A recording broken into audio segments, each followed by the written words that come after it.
जय माता दी दोस्तों। आप सभी को आषाढ़ गुप्त नवरात्रि की ढेर सारी शुभकामनाएं।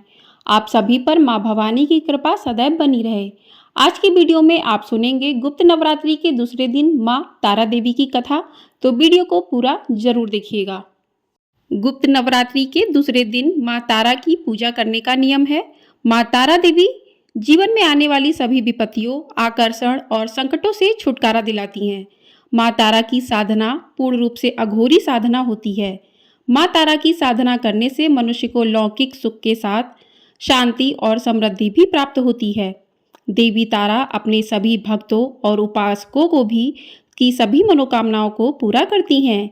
इसके अलावा मां तारा धन से जुड़ी समस्याओं को भी दूर करती हैं। साथ ही वो मुक्ति प्रदान करने वाली देवी हैं। बौद्ध धर्म में भी मां तारा की उपासना को बहुत अधिक महत्वपूर्ण माना गया है। मान्यताओं के अनुसार भगवान बुद्ध ने भी मां तारा की आराधना की थी और साथ ही भगवान श्री राम के गुरु वशिष्ठ ने भी पूर्णता को प्राप्त करने के लिए मां तारा की उपासना की थी। शास्त्रों में तो यह भी बताया गया है कि भगवान शिव और महापंडित रावण भी मां तारा की उपासना की थी। मान्यताओं के अनुसार जिसका उद्धार भगवान शिव भी नहीं कर पाते हैं, मां तारा उनका भी उद्धार करती हैं। जिस जगह पर भगवान आनंद भैरव ने गुरु वशिष्ठ जी को मां तारा के उपदेश प्रदान किए थे, वो जगह आज के समय में भी तारापीठ के नाम से मशहूर है। मां तारा की साधना एक विशेष प्रकार से की जाती है, जिसमें कोई विशेष नियम नहीं होता है, परंतु अगर कोई मनुष्य पूरी श्रद्धा के साथ मां तारा की पूजा करता है तो भी भक्त की पुकार मां तारा जरूर सुनती हैं। मां तारा की साधना करने से धन संबंधी सभी समस्याएं दूर हो जाती हैं और साथ ही दिव्य सिद्धियां भी प्राप्त होती हैं। तो नवरात्रि के दूसरे दिन जिस प्रकार से आप नवरात्रि का पूजन करते हैं, उसी प्रकार से दूसरे दिन मां ब्रह्मचारिणी और महाविद्याओं में दूसरी महाविद्या मां तारा देवी के स्वरूप को ध्यान में करते हुए आप नवरात्रि के दूसरे दिन की पूजा करें। तो पूजा आपको उसी प्रकार से करनी है कि मां का अभिषेक करें। अभिषेक अगर आपके पास पीतल की मूर्ति नहीं है तो फोटो है, तो फोटो पर आप छींटे मार के कपड़े से साफ कर दें। उसके बाद मां के सामने दीपक जलाएं, मां को भोग अर्पित करें, फूल अर्पित करें। तो मां को अनार का भोग आप चढ़ा सकते हैं, लाल पुष्प चढ़ा सकते हैं। खासकर गुलाब का फूल हो तो बहुत ही ज़्यादा शुभ माना जाता है। और इस प्रकार से मां की जो है पूजा आराधना करें। और मां की पूजा करते समय आपको कौन सा मंत्र जपना है, तो तारा देवी का मंत्र है ओम हीम स्त्रीम हुम फट। इस मंत्र का आप जाप करें। रुद्राक्ष की माला से आप जाप कर सकते हैं 11, 108, 21, 51 बार, जैसा आप कर सकते हैं उस तरीके से माला का जाप करें। दुर्गा चालीसा का पाठ करें और आप इस दिन जो है दुर्गा सप्तशती का पाठ भी कर सकते हैं। और उसके बाद आप जो है श्री तारा देवी की कथा को भी अवश्य सुने। तो चलिए कथा को शुरू करते हैं। तो कथा सुनने के लिए आप हाथ में थोड़े से पुष्प लें, उसके बाद माता की कथा को सुने। तो चलिए कथा को प्रारंभ कर लेते हैं। पौराणिक मान्यताओं के अनुसार देवी तारा की उत्पत्ति मेरू पर्वत के पश्चिम भाग में चोलना नदी के तट पर हुई। हैग्रीव नाम के दैत्य के वध हेतु देवी महाकाली ने ही नीलवर्ण धारण किया था। सर्वप्रथम स्वर्ग लोक के रत्नदीप में वैदिक कल्पोक्त तथ्यों तथा वाक्यों को देवी काली के मुख से सुनकर शिव जी अपनी पत्नी पर बहुत अधिक प्रसन्न हुए। शिव जी ने महाकाली से पूछा, आदि काल में अपने भयंकर मुख वाले रावण का विनाश किया, तब आश्चर्य से युक्त आपका वह स्वरूप तारा नाम से विख्यात हुआ। उस समय समस्त देवताओं ने आपकी स्तुति की थी तथा आप अपने हाथों में खड्ग, नरमुंड, वार तथा अभय मुद्रा धारण की हुई थी। मुख से चंचल जिह्वा बहार कर आप भयंकर रूप वाली प्रतीत हो रही थीं। आपका वह विकराल रूप देख सभी देवता भय से आतुर हो कांप रहे थे। आपके विकराल भयंकर रुद्र रूप को देखकर उन्हें शांत करने के निमित्त ब्रह्मा जी आपके पास गए थे। समस्त देवताओं को ब्रह्मा जी के साथ देखकर देवी लज्जित हो आप खड्ग से लज्जा निवारण की चेष्टा करने लगी। रावण वध के समय आप अपने रुद्र रूप के कारण नग्न हो गई थीं तथा स्वयं ब्रह्मा जी ने आपकी लज्जा निवारण हेतु आपको व्याघ्र चर्म प्रदान किया था। इसी रूप में देवी लांबोदरी के नाम से विख्यात हुई। तारा रहस्य तंत्र के अनुसार भगवान राम केवल निमित्त मात्र ही थे। वास्तव में भगवान राम की विध्वंसक शक्ति देवी तारा ही थी, जिन्होंने लंकापति रावण का वध किया। तो इस प्रकार से कथा पूर्ण होती है। पौराणिक कथाओं के अनुसार माँ तारा देवी की उत्पत्ति उस समय हुई थी जब समुद्र मंथन से जब विष निकला तो उसे भगवान शिव ने ग्रहण किया था। विष ग्रहण करने के बाद भगवान शिव के शरीर में अत्यधिक जलन और पीड़ा होने लगी थी। भगवान शिव को पीड़ा से मुक्त करने के लिए माँ काली ने दूसरा स्वरूप धारण किया और भगवान शिव को स्तनपान कराया, जिसके बाद उनके शरीर की जलन शांत हुई थी। तारा देवी माँ काली का ही दूसरा स्वरूप हैं। बोलिए तारा देवी की जय। अब बात करते हैं कि माँ तारा देवी का स्वरूप कैसा है।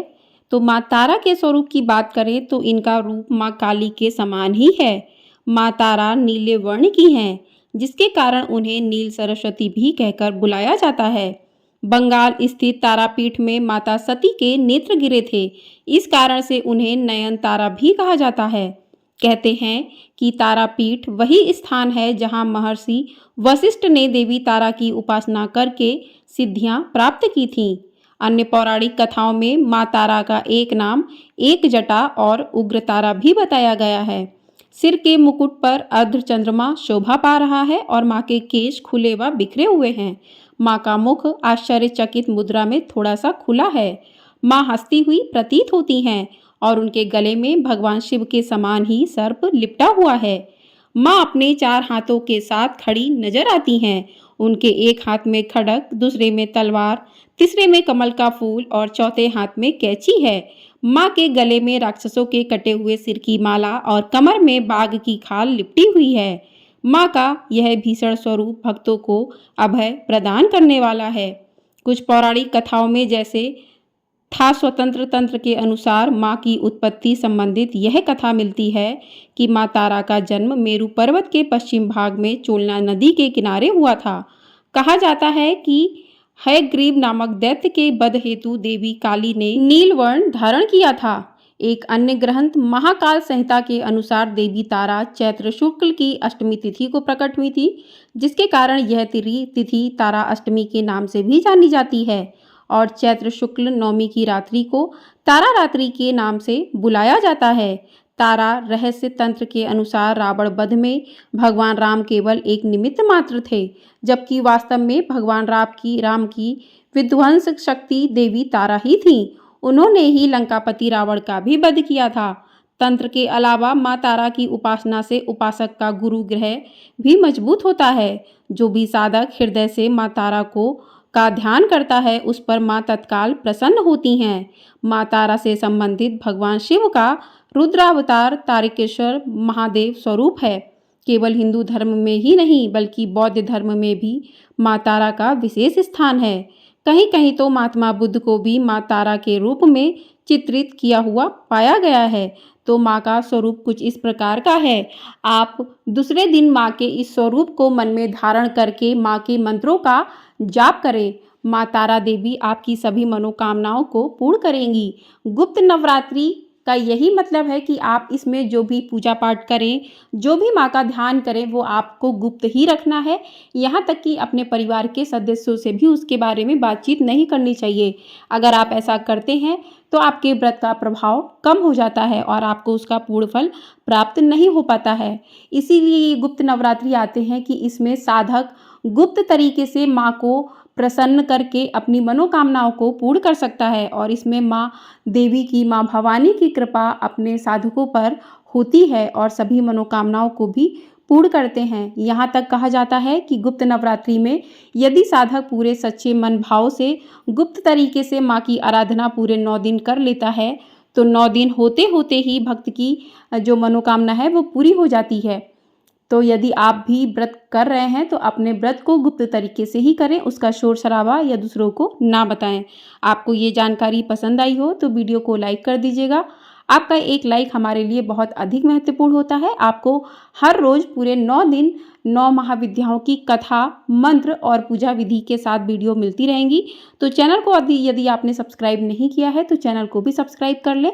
और नवरात्रि के दूसरे दिन माँ ब्रह्मचारिणी और महाविद्याओं में माँ तारा देवी का ध्यान कीजिए और इनके मंत्रों का आप जाप कीजिए।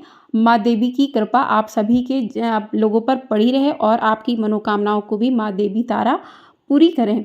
बस गुप्त नवरात्रि का उद्देश्य यही रहता है कि आप इसको बिना किसी को बताए हुए आप चुपचाप इस नवरात्रि के व्रत को करें। तो कमेंट बॉक्स में जय माता दी ज़रूर लिखिएगा। कल आपको सुनने को मिलेगी नवरात्रि के तीसरे दिन की कथा, तो वीडियो को ज़रूर देखिएगा और चैनल को सब्सक्राइब भी ज़रूर कर लीजिएगा। जय माता दी दोस्तों।